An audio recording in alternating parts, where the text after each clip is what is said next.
નમસ્કાર બાળ મિત્રો, કેમ છો? મજામાં ને? બાળ મિત્રો, આજે આપણે ગુંજાશના એકમમાં એ છે લીટર.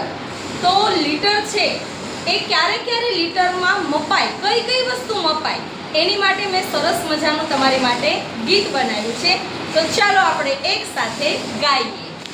સૌ મળીને સાથે ગઈએ લીટર પાઈની જાનમાં. સૌ મળીને સાથે ગઈએ લીટર